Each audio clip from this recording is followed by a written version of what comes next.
ನಮಸ್ಕಾರಗಳಿರಿ. ಈ ವಿಡಿಯೋದಲ್ಲಿ ಇವತ್ತು ನಮ್ಮ ಮಾರ್ಕೆಟಲ್ಲಿ ಸುದ್ದಿಯಲ್ಲಿರುವಂತಹ ಇಂಪಾರ್ಟೆಂಟ್ ಷೇರುಗಳ ಬಗ್ಗೆ ತಿಳ್ಕೊಳ್ಳುವಂತ ಪ್ರಯತ್ನವನ್ನು ಮಾಡೋಣ. ಹಾಗೆ ನಿನ್ನೆ ನನ್ನ ಕೈಲಿ ಯಾವುದೇ ವಿಡಿಯೋಗಳನ್ನ ಕವರ್ ಮಾಡೋಕ್ಕಾಗಲಿಲ್ಲ, ಬಿಕಾಸ್ ವರ್ಕ್ಶಾಪ್ ಇದ್ರಿಂದ ಅಲ್ಲೇ ಆಲ್ಮೋಸ್ಟ್ 4 ಗಂಟೆ ಆಗ್ಬಿಡ್ತು. ಆನಂತರ ನಾನು ಕೂಡ ಸ್ವಲ್ಪ ಬೇರೆ ಕೆಲಸಗಳಲ್ಲಿ ಬ್ಯುಸಿ ಆಗಿದ್ರಿಂದ ಯಾವುದೇ ವಿಡಿಯೋ ಕವರ್ ಮಾಡೋಕ್ಕಾಗಲಿಲ್ಲ. ಯೂಶುವಲಿ ಇವತ್ತು ಮುಂದುವರ್ಸೋಣ, ಎಲ್ಲ ವಿಷಯಗಳನ್ನ ತಿಳ್ಕೊಳ್ಳೋಣ. ನೋಡೋಣ ಇವತ್ತು ಯಾವೆಲ್ಲ ಸ್ಟಾಕ್ಗಳು ಫೋಕಸ್ ಅಲ್ಲಿ ಇರ್ತವೆ, ಜೊತೆಗೆ ನಮ್ಮ ಗಿಫ್ಟ್ ನಿಫ್ಟಿ ಇವತ್ತಿನ ನಮ್ಮ ಮಾರ್ಕೆಟ್ ಪರ್ಫಾರ್ಮೆನ್ಸ್ ಬಗ್ಗೆ ಯಾವ ಇಂಡಿಕೇಶನ್ ಕೊಡ್ತಾ ಇದೆ, ಏಷ್ಯನ್ ಮಾರ್ಕೆಟ್ಗಳು ಯಾವ ರೀತಿ ಟ್ರೇಡ್ ಆಗ್ತಿದ್ದಾವೆ ಎಲ್ಲವನ್ನು ಕೂಡ ತಿಳ್ಕೊಳ್ಳೋಣ. ಮೊದಲಿಗೆ ಡಿಸ್ಕ್ಲೇಮರ್ ಕೊಡಲಿಕ್ಕೆ ಇಷ್ಟಪಡ್ತೇನೆ. ಇಲ್ಲಿ ಕವರ್ ಮಾಡ್ತಿರುವಂತಹ ಯಾವುದೇ ಸ್ಟಾಕ್ ಅನ್ನು ಕೂಡ ರೆಕಮೆಂಡ್ ಮಾಡೋದಿಲ್ಲ. ನೀವು ಫರ್ದರ್ ಸ್ಟಡಿ ಮೆಡಿಟೇಷನ್ ತಗೊಳ್ಬಹುದು. ಆಸ್ ಎ ಎಜುಕೇಶನಲ್ ಪರ್ಪಸ್ ನಾನು ವಿಡಿಯೋ ನಿಮ್ಮ ಮುಂದೆ ತರ್ತಾ ಇದ್ದೀನಿ. ಮೊದಲಿಗೆ ಮಿಡ್ಲ್ ಈಸ್ಟ್ ಕಡೆಗಿಂದ ಅಥವಾ ಮಿಡ್ಲ್ ಈಸ್ಟ್ ಗೆ ಸಂಬಂಧಪಟ್ಟಂತೆ ಒಂದು ಸುದ್ದಿಗಳು ಬರ್ತಾನೆ ಇರ್ತವೆ.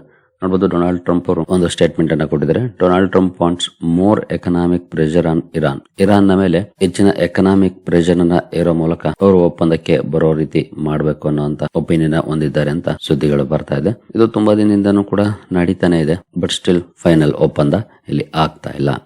ಇನ್ನು ಕ್ರೂಡ್ ಅಲ್ಲಿ ಯಾವ ರೀತಿ ಪರ್ಫಾರ್ಮೆನ್ಸ್ ಇದೆ ಇವತ್ತು ಅಂತ ನೋಡೋದಾದ್ರೆ ಸದ್ಯದ ಮಟ್ಟಿಗೆ ಫ್ಲಾಟ್ ಆಗಿದೆ ಕ್ರೂಡ್, ಅದರಲ್ಲೂ ಎಸ್ಪೆಷಲಿ ಬ್ರೆಂಟ್. WTI ಅಂತೂ ಸ್ವಲ್ಪ ಡೌನ್ ಅಲ್ಲಿ ಟ್ರೇಡ್ ಆಗ್ತಿದೆ. ನೋಡೋಣ ಮುಂದುವರೆದು ಯಾವ ರೀತಿ ರಿಯಾಕ್ಷನ್ ಇರುತ್ತೆ ಇಲ್ಲಿ ಅಂತ. ಸದ್ಯದ ಮಟ್ಟಿಗಂತೂ ಅಂತ ಇಂಪ್ಯಾಕ್ಟ್ ಮಾಡುವಂತ ಪರ್ಫಾರ್ಮೆನ್ಸ್ ಇಲ್ಲ, ನಾರ್ಮಲ್ ಆಗಿ ಇದೆ. ಬಟ್ ಆಲ್ಮೋಸ್ಟ್ $90 ರೇಂಜ್ ಅಲ್ಲಿ ಇದೆ. ಅದೊಂದು ಕನ್ಸರ್ನಿಂಗ್ ಅಂತಾನೆ ಹೇಳ್ಬೋದು. ಯಾಕಂದ್ರೆ ಆಲ್ಮೋಸ್ಟ್ 70, 72, 73 ವರೆಗೂ ಬಂದಿದ್ದು ಮತ್ತೆ 90 ವರೆಗೂ ಕೂಡ ಬಂದ್ಬಿಟ್ಟಿದೆ. ಇನ್ನು ನೆಕ್ಸ್ಟ್ ಬೇರೆ ಸುದ್ದಿಗಳ ಕಡೆ ಬಂದ್ರೆ ಲೋದಾರ್ ಡೆವಲಪರ್ಸ್ ಇವತ್ತು ಫೋಕಸ್ ಇರುತ್ತೆ. ಕಾರಣ ನೋಡಬಹುದು, ಕಂಪನಿ 21 ಹೌಸಿಂಗ್ ಲಾಂಚಸ್ ನ ಪ್ಲಾನ್ ಮಾಡಿದೆ.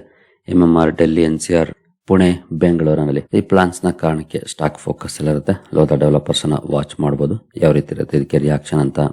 ಏನೋ ಐಷರ್ ಮೋಟಾರ್ಸ್ ಫೋಕಸ್ ಇರುತ್ತೆ ಇವತ್ತು. ಕಾರಣ company updated continental GT 650 motor cycle ಅನ್ನ ಲಾಂಚ್ ಮಾಡೋ ಬಗ್ಗೆ ಸುದ್ದಿ ಬಂದಿದೆ.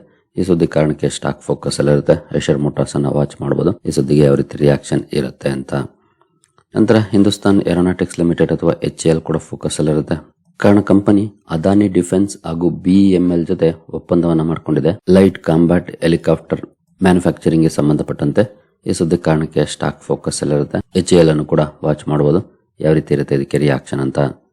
ಏನೋ ಸಿಮೆಕ್ ಲಿಮಿಟೆಡ್ ಕೂಡ ಸುದ್ದಿಯಲ್ಲಿರುತ್ತೆ. ಕಾರಣ ಕಂಪನಿ ಸುಪ್ರೀಂ ಹೈಡ್ರೋ ಎಂಜಿನಿಯರಿಂಗ್ ಜೊತೆ ಒಪ್ಪಂದವನ್ನ ಮಾಡಿಕೊಂಡಿದೆ. ಟೆಕ್ನಿಕಲ್ ಎಕ್ಸ್ಪರ್ಟೈಸ್ ಸಪೋರ್ಟ್ ಗೆ ಸಂಬಂಧಪಟ್ಟಂತೆ $1.47 ಮಿಲಿಯನ್ ಮೊತ್ತದ ಒಪ್ಪಂದ ಇದು. ಈ ಸುದ್ದಿ ಕಾರಣಕ್ಕೆ ಸಿಮೆಕ್ ಲಿಮಿಟೆಡ್ ಫೋಕಸ್ ಇರುತ್ತೆ. ಸ್ಟಾಕ್ ಅನ್ನು ವಾಚ್ ಮಾಡಬಹುದು ಏನಾದರೂ ರಿಯಾಕ್ಷನ್ ಇರುತ್ತೆ ಈ ಸುದ್ದಿಗೆ ಅಂತ. ನಂತರ knowledge marine and engineering focus ಇರುತ್ತೆ. ಕಾರಣ ಕಂಪನಿ ಸ್ಟಾಕ್ ಸ್ಪ್ಲಿಟ್ ಮಾಡುವಂತ ಡಿಸಿಷನ್ ತಗೊಂಡಿದೆ 1:5 ರೇಷಿಯೋದಲ್ಲಿ. ಅಂದ್ರೆ ಒಂದು ಶೇರ್ ಅನ್ನ 5 ಷೇರುಗಳನ್ನಾಗಿ ಸ್ಪ್ಲಿಟ್ ಮಾಡುವಂತ ಡಿಸಿಷನ್ ತಗೊಂಡಿದೆ. ಈ ಸುದ್ದಿ ಕಾರಣಕ್ಕೆ ಸ್ಟಾಕ್ ಫೋಕಸ್ ಇರುತ್ತೆ. ನಾಲೆಜ್ ಮರೈನ್ ಅಂಡ್ ಇಂಜಿನಿಯರಿಂಗ್ ಅನ್ನು ಕೂಡ ವಾಚ್ ಮಾಡಬಹುದು ಈ ಸುದ್ದಿಗೆ ಯಾವ ರೀತಿ ರಿಯಾಕ್ಷನ್ ಇರುತ್ತೆ ಅಂತ. ನಂತರ ವೋಲ್ಟಾಸ್ ಲಿಮಿಟೆಡ್ ಸುದ್ದಿಯಲ್ಲಿರುತ್ತೆ. ಕಾರಣ ಕಂಪನಿ ಆಟಂಬರ್ಗ್ ಜೊತೆ ಒಪ್ಪಂದವನ್ನು ಮಾಡಿಕೊಂಡಿದೆ ಭಾರತದಲ್ಲಿ AC ಕಂಪ್ರೆಸರ್ ಮ್ಯಾನೇಜ್ಮೆಂಟ್ ಗೆ ಸಂಬಂಧಪಟ್ಟಂತೆ. ಈ ಸುದ್ದಿ ಕಾರಣಕ್ಕೆ ವೋಲ್ಟಾಸ್ ಲಿಮಿಟೆಡ್ ಕೂಡ ಫೋಕಸ್ ಅಲ್ಲಿರುತ್ತೆ. ಈ ಸ್ಟಾಕ್ ಅನ್ನು ಸಹ ವಾಚ್ ಮಾಡಬಹುದು.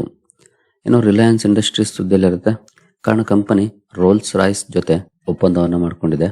ಆಮ್ಕಾ ಕಾಂಬ್ಯಾಟ್ ಎಂಜಿನ್ ಹಾಗೂ ಏರೋಸ್ಪೇಸ್ ಗ್ಯಾಸ್ ಟರ್ಬೈನ್ ಕಾಂಪ್ಲೆಕ್ಸ್ ಗೆ ಸಂಬಂಧಪಟ್ಟಂತೆ. ಅಂದ್ರೆ ಭಾರತ ತನ್ನದೇ ಆದ ಫೈಟರ್ ಜೆಟ್ ಎಂಜಿನ್ ಸ್ಥಾಪನೆ ಮಾಡ್ಕೋಬೇಕು ಅಥವಾ ಮ್ಯಾನುಫ್ಯಾಕ್ಚರ್ ಮಾಡ್ಕೊಳ್ಬೇಕು ಅನ್ನೋ ಪ್ರಯತ್ನದಲ್ಲಿ ಏನಿದೆ, ಅದಕ್ಕೆ ಒಂದಷ್ಟು ಪ್ರೈವೇಟ್ ಪಾರ್ಟ್ನರ್ಶಿಪ್ ಗಳನ್ನು ಕೂಡ ಎಕ್ಸ್ಪೆಕ್ಟ್ ಮಾಡ್ತಾ ಇದೆ. ಇದಕ್ಕೆ ಸಂಬಂಧಪಟ್ಟಂತೆ ರಿಲಯನ್ಸ್ ಇಂಡಸ್ಟ್ರೀಸ್ ರೋಲ್ಸ್ ರಾಯ್ಸ್ ಜೊತೆ ಒಪ್ಪಂದವನ್ನ ಮಾಡಿಕೊಂಡಿದೆ. ಈ ಸುದ್ದಿ ಕಾರಣಕ್ಕೆ ಫೋಕಸ್ ಅಲ್ಲಿರುತ್ತೆ. RIL ಅನ್ನ ವಾಚ್ ಮಾಡಬಹುದು ಇವತ್ತು ಏನಾದರೂ ರಿಯಾಕ್ಷನ್ ಇರುತ್ತಾ ಅಂತ. ಏನೋ ನ್ಯೂಲ್ಯಾಂಡ್ ಲ್ಯಾಬೊರೇಟರೀಸ್ ಫೋಕಸ್ ಅಲ್ಲಿರುತ್ತೆ. ಕಾರಣ ಕಂಪನಿಯ ಮ್ಯಾನುಫ್ಯಾಕ್ಚರಿಂಗ್ ಪ್ಲಾಂಟ್ ಅಲ್ಲಿ USFDA ಇನ್ಸ್ಪೆಕ್ಷನ್ ನಡೆದಿದೆ. ಅದರಲ್ಲಿ ಒಂದು ಅಬ್ಸರ್ವೇಷನ್ ಮೂಲಕ ಇನ್ಸ್ಪೆಕ್ಷನ್ ಕ್ಲೋಸ್ ಆಗಿದೆ. ಈ ಸುದ್ದಿ ಕಾರಣಕ್ಕೆ ಫೋಕಸ್ ಅಲ್ಲಿರುತ್ತೆ. ನ್ಯೂಲ್ಯಾಂಡ್ ಲ್ಯಾಬ್ಸ್ ಅನ್ನು ಕೂಡ ವಾಚ್ ಮಾಡಬಹುದು ಇವತ್ತು. ನಂತರ ಟೆಕ್ಸ್ಮಾಕೋ ರೈಲ್ ಅಂಡ್ ಇಂಜಿನಿಯರಿಂಗ್ ಸುದ್ದಿಯಲ್ಲಿರುತ್ತೆ. ಕಾರಣ ಕಂಪನಿ ಟೆಕ್ಸ್ಮಾಕೋ ಡಿಫೆನ್ಸ್ ಹಾಗೂ ವೇಗಸ್ ಡಿಫೆನ್ಸ್ ಟೆಕ್ನಾಲಜಿ 2 ಕಂಪನಿಗಳು ಒಪ್ಪಂದವನ್ನು ಮಾಡಿಕೊಂಡಿದ್ದಾವೆ. ಸುಮಾರು 200 ಕೋಟಿಯನ್ನ ಟೆಕ್ಸ್ಮಾಕೋ ಡಿಫೆನ್ಸ್ ಅಲ್ಲಿ ಇನ್ವೆಸ್ಟ್ ಮಾಡೋದಕ್ಕೆ. ಈ ಸುದ್ದಿ ಕಾರಣಕ್ಕೆ ಸ್ಟಾಕ್ ಫೋಕಸ್ ಅಲ್ಲಿರುತ್ತೆ. ಟೆಕ್ಸ್ಮಾಕೋ ರೈಲ್ವೇಸ್ ಅಂಡ್ ಇಂಜಿನಿಯರಿಂಗ್ ಅಲ್ಲಿ ಕೆಲಸ ಮಾಡ್ತಾ ಇತ್ತು, ಈಗ ಡಿಫೆನ್ಸ್ ಗೆ ಕೂಡ ಫೋಕಸ್ ಮಾಡ್ತಿದೆ. ವಾಚ್ ಮಾಡಬಹುದು ಇವತ್ತು ಈ ಸುದ್ದಿಗೆ ಯಾವ ರೀತಿ ರಿಯಾಕ್ಷನ್ ಇರುತ್ತೆ ಸ್ಟಾಕ್ ಅಲ್ಲಿ ಅಂತ. ನಂತರ ನೈಬ್ ಲಿಮಿಟೆಡ್ ಸುದ್ದಿಯಲ್ಲಿರುತ್ತೆ.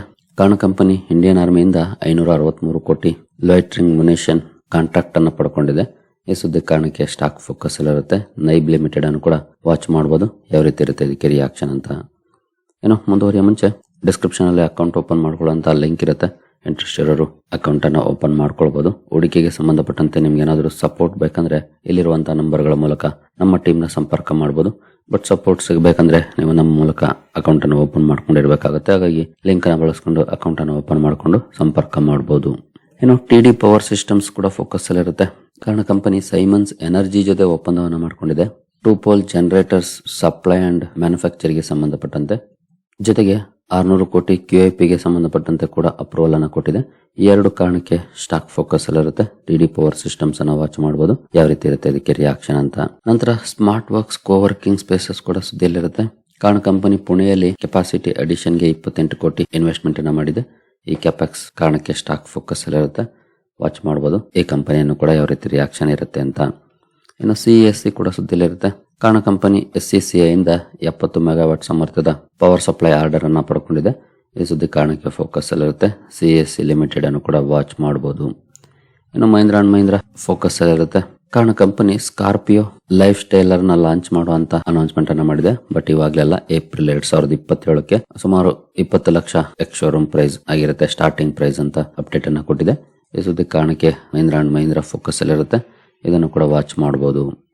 ಇನ್ನು BML ಕೂಡ ಸುದ್ದಿಯಲ್ಲಿರುತ್ತೆ. HAL ಜೊತೆ ಒಪ್ಪಂದವನ್ನ ಮಾಡಿಕೊಂಡಿದೆ ಆಮ್ಕಾಗೆ ಸಂಬಂಧಪಟ್ಟಂತೆ. ಅದರ ಜೊತೆಗೆ ಮಾರಿಷಸ್ ನಿಂದ ಹೈಡ್ರಾಲಿಕ್ ಎಕ್ಸ್ಕವೇಟರ್ ಆರ್ಡರ್ ಅನ್ನ ಪಡ್ಕೊಂಡಿದೆ, $6.6 ಮಿಲಿಯನ್ ಆರ್ಡರ್.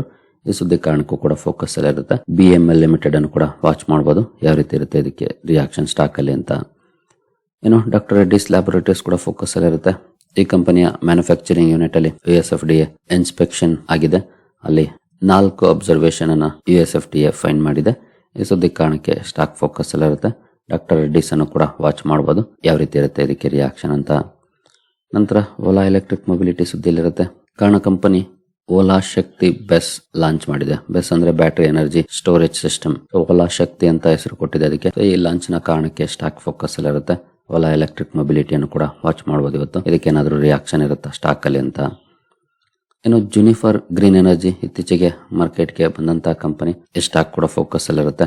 ಕಾರಣ ಕಂಪನಿಗೆ SCCI ಇಂದ 230 ಮೆಗಾವ್ಯಾಟ್ LOA ಸಿಕ್ಕಿದೆ, ಲೆಟರ್ ಆಫ್ ಅವಾರ್ಡ್. ಈ ಸುದ್ದಿ ಕಾರಣಕ್ಕೆ ಜುನಿಫರ್ ಗ್ರೀನ್ ಎನರ್ಜಿ ಫೋಕಸ್ ಅಲ್ಲಿ ಇರುತ್ತೆ. ಈ ಸ್ಟಾಕ್ ಅನ್ನು ಸಹ ವಾಚ್ ಮಾಡಬಹುದು, ಯಾವ ರೀತಿ ಇರುತ್ತೆ ಇವತ್ತು ಈ ಸುದ್ದಿಗೆ ರಿಯಾಕ್ಷನ್ ಅಂತ. ಇನ್ನು ರಿಸಲ್ಟ್ ಗಳ ಕಡೆ ಬಂದ್ರೆ, ಆಲ್ಮೋಸ್ಟ್ ಮೊನ್ನೆಗೆ ರಿಸಲ್ಟ್ ಸೀಸನ್ ಮುಗಿದಿದೆ. ಕೆಲವು ಕಂಪನಿಗಳು ರಿಸಲ್ಟ್ ನ ಅನೌನ್ಸ್ ಮಾಡ್ತಾ ಇರ್ತವೆ. ಸಣ್ಣ ಪುಟ್ಟ ಕಂಪನೀಸ್ ಆಲ್ಮೋಸ್ಟ್ ರಿಸಲ್ಟ್ ಸೀಸನ್ ಅಂದ್ರೆ Q1 ರಿಸಲ್ಟ್ ಸೀಸನ್ ಮುಗಿದೋಗಿದೆ ಲಾಸ್ಟ್ ವೀಕ್ಗೆ. ಇವತ್ತು ಕೂಡ ಕೆಲವೊಂದು ಕಂಪನಿಗಳು ಇದಾವೆ ನೋಡಬಹುದು. ಇಂಡೋ MIM ಅಂದ್ರೆ ಮೊನ್ನೆ ತಾನೇ ಲಿಸ್ಟ್ ಆದಂತಹ ಕಂಪನಿ ಇಂಡೋ MIM ಒಳ್ಳೆ ಲಿಸ್ಟಿಂಗ್ ಅನ್ನ ಕೊಟ್ಟಿದೆ, ಒಳ್ಳೆ ಪರ್ಫಾರ್ಮೆನ್ಸ್ ಅನ್ನ ಮುಂದುವರಿಸಿದೆ. ಈಗಲೂ ಕೂಡ ಇವತ್ತು ರಿಸಲ್ಟ್ ಅನ್ನ ಅನೌನ್ಸ್ ಮಾಡುತ್ತೆ, ವಾಚ್ ಮಾಡಬಹುದು ಈ ಕಂಪನಿಯ ರಿಸಲ್ಟ್ ನ ಯಾವ ರೀತಿ ಇರುತ್ತೆ ಅಂತ. ಸೊ ಮೇ ಬಿ ಒಳ್ಳೆ ರಿಸಲ್ಟ್ ಬಂದ್ರೆ ಸ್ಟಾಕ್ ಪರ್ಫಾರ್ಮೆನ್ಸ್ ಮುಂದುವರಿಬಹುದು, ಇನ್ನು ಚೆನ್ನಾಗಿ ವಾಚ್ ಮಾಡಬಹುದು ಇಂಡೋ MIM ನ. ಇನ್ ಕೇಸ್ ಏನಾದ್ರು ಡ್ಯೂರಿಂಗ್ ದ ಮಾರ್ಕೆಟ್ ರಿಸಲ್ಟ್ ಬಂದ್ರೆ ಇಮಿಡಿಯೇಟ್ಲಿ ರಿಯಾಕ್ಷನ್ ಕೂಡ ಇದ್ದೇ ಇರುತ್ತೆ. ಇನ್ನು ಪ್ರೈಮರಿ ಮಾರ್ಕೆಟ್ ಕಡೆ ಬಂದ್ರೆ ಮೋಲ್ ಬಯೋ ಡಯಾಗ್ನೋಸ್ಟಿಕ್ IPO ಇವತ್ತು ಲಿಸ್ಟ್ ಆಗ್ತಾ ಇದೆ. ಪ್ರೀಮಿಯಂ ನೋಡಬಹುದು 15% ಇದೆ ಆಸ್ ಆಫ್ ನೋ. ನೋಡೋಣ ಎಷ್ಟಕ್ಕೆ ಲಿಸ್ಟ್ ಆಗುತ್ತೆ ಅಂತ. ಮೋಲ್ ಬಯೋ ಡಯಾಗ್ನೋಸ್ಟಿಕ್ಸ್ ಅನ್ನ ವಾಚ್ ಮಾಡಬಹುದು ಇವತ್ತು, ಯಾವ ಪ್ರೈಸ್ ಗೆ ಲಿಸ್ಟ್ ಆಗುತ್ತೆ ಅಂತ. ಇನ್ನು ದೂತ್ ಟ್ರಾನ್ಸ್ಮಿಷನ್ IPO ಇದು ಕೂಡ ಇವತ್ತು ಲಿಸ್ಟ್ ಆಗ್ತಿದೆ, 30% ಪ್ರೀಮಿಯಂ ಇದೆ. ನೋಡೋಣ ಎಷ್ಟಕ್ಕೆ ಲಿಸ್ಟ್ ಆಗುತ್ತೆ ಅಂತ. ಇನ್ನು origin industrial parks IPO open ಇದೆ, ಪ್ರೀಮಿಯಂ ನೋಡಬಹುದು ನಿಯರ್ಲಿ 6% ಇದೆ. ನೋಡೋಣ ಮುಂದುವರೆದು ಯಾವ ರೀತಿ ಚೇಂಜಸ್ ಆಗುತ್ತೆ ಅಂತ. ಇವತ್ತಿಂದ ಓಪನ್ ಆಗ್ತಾ ಇದೆ, ಇಂಟ್ರೆಸ್ಟ್ ಇರೋರು ಸ್ಟಡಿ ಮಾಡಬಹುದು. ಹಾಗೆ ಲಲಿತಾ ಜ್ಯುವೆಲರಿ ಮಾರ್ಟ್ ಇದು ಕೂಡ ಇವತ್ತಿಂದ ಓಪನ್ ಆಗ್ತಾ ಇದೆ, ಪ್ರೀಮಿಯಂ ನೋಡಬಹುದು ಅರೌಂಡ್ 15% ಇದೆ ಲಲಿತಾ ಜ್ಯುವೆಲರೀಸ್ ಅಲ್ಲಿ. ಇಂಟ್ರೆಸ್ಟ್ ಇರೋರು ಈ ಕಂಪನಿಯನ್ನು ಕೂಡ ಸ್ಟಡಿ ಮಾಡಬಹುದು, ಇವತ್ತಿಂದ ಓಪನ್ ಆಗ್ತಾ ಇದೆ IPO. ಇನ್ನು ಗ್ಲೋಬಲ್ ಮಾರ್ಕೆಟ್ ಕಡೆ ಬಂದ್ರೆ, ಡೌ ಜೋನ್ಸ್ ಫ್ಯೂಚರ್ಸ್ ಅಲ್ಲಿ 72 ಪಾಯಿಂಟ್ಸ್ ಅಥವಾ 0.13% ಡೌನ್ ಪರ್ಫಾರ್ಮೆನ್ಸ್ ನೋಡ್ಲಿಕ್ಕೆ ಕಾಣ್ತಾ ಇದೆ. ಹಾಗೆ ಗಿಫ್ಟ್ ನಿಫ್ಟಿ ಕೂಡ 31 ಪಾಯಿಂಟ್ಸ್ ಡೌನ್ ಅಲ್ಲಿ ಟ್ರೇಡ್ ಆಗ್ತಿದೆ ಆಸ್ ಆಫ್ ನೌ. ನಿಕ್ಕೈ ಫ್ಲಾಟ್ ಇದೆ, ಸ್ಟ್ರೈಟ್ ಟೈಮ್ಸ್ ನಿಯರ್ಲಿ 1% ನೆಗೆಟಿವ್ ಅಲ್ಲಿ ಟ್ರೇಡ್ ಆಗ್ತಿದೆ. ಹ್ಯಾಂಗ್ಸೆಂಗ್ ಅಲ್ಲಿ ಒಳ್ಳೆ ಪರ್ಫಾರ್ಮೆನ್ಸ್ ಇದೆ, 1.5% ಪಾಸಿಟಿವ್ ಇದೆ. ತೈವಾನ್ ವೇಟೆಡ್ ಕೂಡ 0.13% ಪಾಸಿಟಿವ್ ಅಲ್ಲಿ ಟ್ರೇಡ್ ಆಗ್ತಿದೆ. ಇನ್ನು ಶಾಂಘೈ ಕಾಂಪೋಸಿಟ್ ಕೂಡ 0.3% ಪಾಸಿಟಿವ್ ಅಲ್ಲಿ ಟ್ರೇಡ್ ಆಗ್ತಿದೆ. ಅಂದ್ರೆ ಏಷ್ಯನ್ ಮಾರ್ಕೆಟ್ ಗಳಲ್ಲಿ ಪರವಾಗಿಲ್ಲ, ನಿಕ್ಕೈ ಹಾಗೂ ಸ್ಟ್ರೈಟ್ ಟೈಮ್ಸ್ ಮಾತ್ರ ಸ್ವಲ್ಪ ಫ್ಲಾಟ್ ಅಥವಾ ನೆಗೆಟಿವ್ ಅಲ್ಲಿ ಇದಾವೆ. ಇನ್ನು ಉಳಿದವು ಪಾಸಿಟಿವ್ ಅಲ್ಲಿ ಟ್ರೇಡ್ ಆಗ್ತಿದೆ ಸ್ವಲ್ಪ ಮಟ್ಟಿಗೆ. ಬಟ್ ಗಿಫ್ಟ್ ನಿಫ್ಟಿ ಮಾತ್ರ 30-32 ಪಾಯಿಂಟ್ ಡೌನ್ ಪರ್ಫಾರ್ಮೆನ್ಸ್ ಮಾಡ್ತಾ ಇದೆ ಆಸ್ ಆಫ್ ನೌ. ನೋಡೋಣ ಪರಿಸ್ಥಿತಿಗಳು ಬದಲಾಗಬಹುದು 9 ಕಾಲರಷ್ಟರಲ್ಲಿ. ಬಟ್ ಓಪನಿಂಗ್ ಅಂತೂ ಫ್ಲಾಟ್ ಇರೋ ಲಕ್ಷಣಗಳು ಜಾಸ್ತಿ ಇದೆ. ಅಂದ್ರೆ 20 ಪಾಯಿಂಟ್ಸ್ ಡೌನ್ ಆಗ್ಬಹುದು ಅಥವಾ ಅಪ್ ಅಲ್ಲಿ ಓಪನ್ ಆಗ್ಬಹುದು ಅಂತ ಇಂಡಿಕೇಶನ್ ಸದ್ಯದ ಮಟ್ಟಿಗೆ ನೋಡ್ಲಿಕ್ಕೆ ಕಾಣ್ತಾ ಇದೆ. ಇನ್ನು ಕ್ರೂಡ್ ಪರ್ಫಾರ್ಮೆನ್ಸ್ ಅನ್ನು ನೋಡಿದ್ರೆ 0.5% ಪಾಸಿಟಿವ್ ಅಲ್ಲಿ ಟ್ರೇಡ್ ಆಗ್ತಿದೆ ಈಗ ಕ್ರೂಡ್. ಗೋಲ್ಡ್ ಕೂಡ ನಿಯರ್ಲಿ 0.5% ಪಾಸಿಟಿವ್ ಅಲ್ಲಿ ಇದೆ. INR ಶುಕ್ರವಾರ 0.02% ಸ್ಟ್ರಾಂಗ್ ಆಗಿತ್ತು. ನೋಡೋಣ ಅದೇ ರೀತಿ ಪರ್ಫಾರ್ಮೆನ್ಸ್ ಮುಂದುವರಿಯುತ್ತಾ ಇವತ್ತು ಅಂತ. ಸರಿಗಳಿರಿ, ಈ ಎಲ್ಲ ಅಪ್ಡೇಟ್ಸ್ ನಿಮಗೆ ಇಷ್ಟ ಆಗಿದೆ ಅಂದ್ಕೊಳ್ತೀನಿ. ಹಾಗೆ ಡಿಸ್ಕ್ರಿಪ್ಷನ್ ಅಲ್ಲಿ ಅಕೌಂಟ್ ಓಪನ್ ಮಾಡ್ಕೊಳ್ಳುವಂತ ಲಿಂಕ್ ಇದೆ. ಇಂಟ್ರೆಸ್ಟ್ ಇರೋರು ಅಕೌಂಟ್ ಅನ್ನು ಓಪನ್ ಮಾಡ್ಕೊಳ್ಬಹುದು. ಮುಂದಿನ ವಿಡಿಯೋದಲ್ಲಿ ಸಿಗೋಣ. ಅಲ್ಲಿವರೆಗೂ ಜೈ ಹಿಂದ್, ಜೈ ಕರ್ನಾಟಕ.